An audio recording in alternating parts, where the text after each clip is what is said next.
2 दिन के बाद पाकिस्तान में इलेक्शन है। पाकिस्तान में आप लिख करके रखें, इलेक्शन नहीं बल्कि सिलेक्शन होता है। सिलेक्शन करने वाली फ़ौज, सिलेक्शन करने वाली आईएसआई। मियां नवाज शरीफ और बिलावल भुट्टो चुनावी मैदान में हैं, जेल के अंदर हैं इमरान खान। पाकिस्तान में क्या होने वाला है, पूरे भारत की नज़र है। दीक्षा से शुरुआत कर लेते हैं। दीक्षा, पाकिस्तान में इलेक्शन होगा या सिलेक्शन होगा?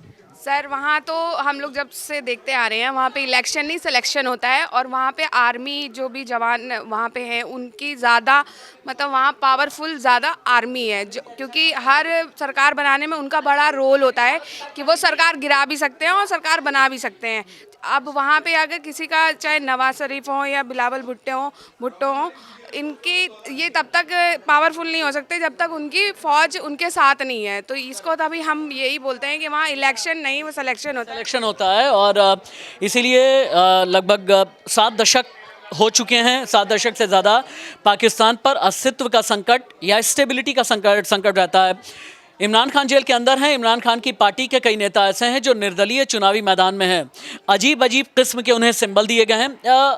दानिश, जेल के अंदर से इमरान कुछ कर सकते हैं क्या? सुनने में आया है कि आर्टिफिशियल इंटेलिजेंस का सहारा लिया जा रहा है इमरान की तरफ से चुनाव प्रचार में। ज़्यादा तो कुछ नहीं कर पाएंगे, क्योंकि जहाँ तक फ़ैन फॉलोइंग का सवाल है, वो सोशल मीडिया का इस्तेमाल तो कर रहे हैं। अब वो ऐसे वहाँ के नेता हैं जो 3 प्लेटफॉर्म पर बहुत ज़्यादा सक्रिय रहते हैं।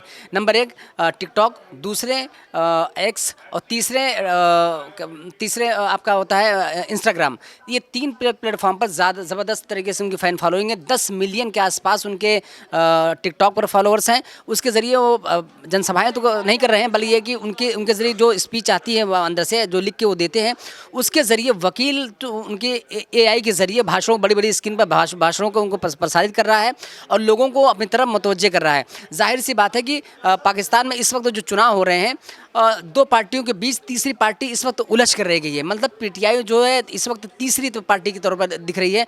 फैन फॉलोइंग है, लेकिन क्या वहाँ पर सेना और पुलिस पीटीआई के कार्यकर्ताओं और नेताओं और चहेतों को बूथ स्तर पर जाने देगी? ये बड़ा सवाल होगा, क्योंकि अब तक जो इतिहास है वो यही रहा है कि वहाँ की सेना जिसके ऊपर हाथ रखती है वही पीएम वहाँ का बनता है, वही पीएम वजीर आजम बनता है। लेकिन आप रहिएगा, आपसे कुछ और भी सवाल करने हैं। संदीप, मजबूत कौन है, बिलावल या नवाज? क्योंकि इमरान तो जेल के अंदर हैं, नवाज चूँकि 4 अलग अलग प्रांत हैं, एक है पंजाब, एक है सिंध, एक है खैबर पख्तूनख्वा और एक है बलूचिस्तान। कहते हैं पंजाब को जो जीत ले जाए, पाकिस्तानी पंजाब को, वही वजीर आज़म बन जाता है। पंजाब स्ट्रॉन्ग होल्ड है नवाज शरीफ का, तो फिर बिलावल चुनावी नैया कैसे उनकी पार होगी? निश्चित तौर पर पलड़ा तो नवाज शरीफ का ही लग रहा है। सत्ताधारी रहे हैं, पार्टी उन्हीं के पार्टी के पीएम थे, तो और लेकिन बिलावल की मां जो है पीएम रह चुकी हैं और बिलावल के जो पिता हैं वो राष्ट्रपति रह चुके हैं। हाँ, निश्चित तौर पर रह चुके हैं। अभी प्रेजेंट में अगर बिलावल की बात करें तो बिलावल हालांकि काफ़ी पढ़े लिखे लगते हैं, उनकी शैली भी लगती है पाकिस्तानी नहीं विदेशी लगती है, वो काफ़ी इंटेलेक्चुअल बातें करते हैं। लेकिन ग्राउंड सिचुएशन मुझे लगता है जितना नवाज शरीफ को पता है, उनकी पार्टी के नेताओं को पता है, उसमें कहीं ना कहीं वो पीछे जा सकते हैं। जहाँ तक इमरान खान की बात है, भले ही वो जेल में हो, लेकिन एक बात सारी मीडिया भी कह रही है कि इमरान खान भले ही जेल के अंदर हो, उन पे उनकी वाइफ पे तरह तरह के आरोप लगा दिए होंगे और ढेर सारे केस जड़ दिए गए होंगे, लेकिन उनके पक्ष में भी वोट जाएगा। अभी भी उनके जो खासतौर से युवाओं की बात करें, पाकिस्तानी युवाओं में इमरान खान का क्रेज बहुत ज़्यादा है।